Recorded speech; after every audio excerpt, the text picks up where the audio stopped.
दोस्तों, भारत वह भूमि जिसने लोकतंत्र को जन्म दिया, जहां जनता की आवाज कभी बंद नहीं हुई। लेकिन 2014 के बाद एक नई कहानी लिखी गई।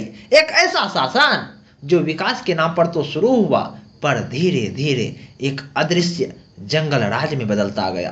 कहा गया आए अच्छे दिन, पर क्या वो अच्छे दिन सच में आए क्या, या सत्ता के गलियारों में छिप गया लोकतंत्र का स्वर। हेलो दोस्त, सबसे पहले मेरा परिचय। मेरा नाम रंजित भैया, और सर आज हम नरेंद्र मोदी का 2014 से लेकर 2024 के बीच नरेंद्र मोदी के युग की कहानी बताना चाहूँगा। इसीलिए वीडियो को धैर्य से देखिएगा, और यदि वीडियो पसंद आए तो इस वीडियो को like, comment, subscribe and share जरूर करिएगा। तो सर चलिए करते हैं हम अपनी कहानी की शुरुआत। सर, हम अपनी कहानी की शुरुआत करना चाहेंगे 2014 ईस्वी में, जब नरेंद्र मोदी का एक नए युग की शुरुआत हुई। तो दोस्तों, 2014 ईस्वी का चुनाव भारतीय राजनीति का भूचाल था। नरेंद्र मोदी गुजरात के विकास पुरुष, जिन्होंने कांग्रेस मुक्त भारत का नारा दिया। जनता ने भरोसा किया और देश ने उम्मीद की, और इतिहास ने उसे 282 सीटों की अपार शक्ति दी। लेकिन दोस्तों, शक्ति जब बेइंतहा हो जाती है ना, तो लोकतंत्र का संतुलन टूट जाता है। पहले ही कार्यालय में मीडिया की आवाज दबने लगी, बोलने वालों पर देशद्रोह के मुकदमा चढ़ने लगे, और असहमति को राष्ट्रीय विरोध कहा जाने लगा। तो दोस्त, अब हम जान लेते हैं कि कैसे सत्ता का केंद्रीकरण नरेंद्र मोदी सरकार में होने लगे। तो दोस्तों, मोदी शासन का दूसरा नाम था केंद्रीकरण। हर निर्णय एक व्यक्ति, एक चेहरा और एक आदेश पर हुआ करते थे। मंत्रालय हो या मीडिया हाउस, सत्ता की डोर एक ही हाथ में सिमट गई। नोटबंदी आई, कहा गया काला धन खत्म हो गया, काला धन खत्म हो गया। पर क्या हुआ क्या? देश की अर्थव्यवस्था ठहर गई, लाखों मजदूर बेरोजगार हो गए, और छोटे व्यापारी बर्बाद हो गए। ये नोटबंदी के चलते जीएसटी भी आया। कहा गया एक देश एक टैक्स चलेगा। हकीकत हुआ क्या?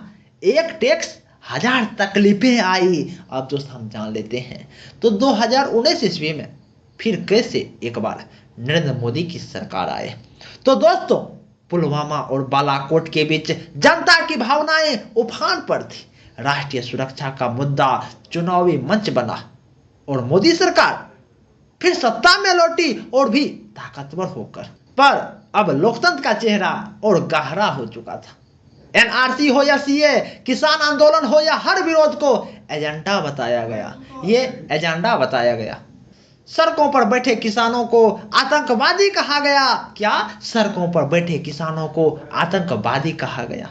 और जो छात्र संविधान पढ़ रहे थे ना, उन्हें जेल में डाल दिया गया। अब हम जान लेते हैं कि कैसे नरेंद्र मोदी की सरकार में मीडिया और संस्थाओं की चुप्पी थी। तो दोस्तों, एक समय था जब मीडिया सरकार से सवाल पूछा करती थी, पर अब मीडिया सरकार का प्रवक्ता बन चुका है। लोकतंत्र का चौथा स्तंभ कहा जाने वाला मीडिया धीरे धीरे गिर गई है। चाहे ईडी हो या सीबीआई, चाहे इनकम टैक्स ही क्यों ना हो, अब ये संस्थाएं नहीं, राजनीतिक हथियार बन चुकी थी। जो बोले उस पर जांच शुरू हो जाया करती थी, जो झुके उनकी प्रमोशन तो पक्की हो जाया करती थी। इस भय संस्कृति ने भारत को एक ऐसे मोड़ पर ला दिया जहां सच्चाई बोलना खुद एक अपराध बन गया। अब दोस्तों, हम जान लेते हैं कि कैसे नरेंद्र मोदी के सरकार में बेरोजगारी, महंगाई और जनविरोध होने लगे। दोस्तों, विकास की चमकदार तस्वीर के पीछे युवाओं का भविष्य धुंधला पड़ता गया। रोजगार की जगह जुमले मिले।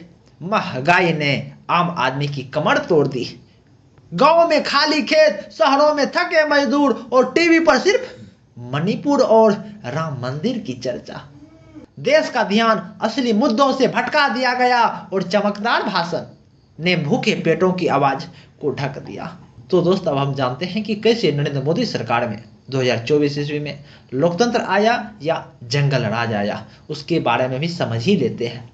तो दोस्तों, 10 साल बीत गए। अब जनता सवाल पूछती है, क्या यह लोकतंत्र है या एक जंगल राज, जहां केवल आदेश चलते हैं, जहां सत्ता पर सवाल उठाना देशद्रोह बन चुका है, जहां न्याय भी अब निर्देश पर चलता है। कभी संसद आवाजों से गूंजती थी, आज केवल ताली बजती है। ताली बजती है। मोदी युग इतिहास का एक अद्भुत अध्याय है जिसे कोई सुनहरा दौर कहेगा या तो कोई लोकतंत्र का अंधकार युग कहेगा। लेकिन सच्चाई तो दोस्त यही है कि जब सत्ता सवालों से ऊपर हो जाए ना तो लोकतंत्र जंगल राज में बदल जाती है, जंगल राज में बदल जाती है। यह कहानी है लोकतंत्र के उस दशक की जहां सवाल करना सबसे बड़ा अपराध था। तो दोस्त आप इस वीडियो के बारे में क्या सोचते हैं आप जरूर कमेंट में बताइएगा, और यदि वीडियो पसंद आया होगा तो आप इस वीडियो को like comment subscribe and share जरूर कीजिएगा। नमस्कार सर।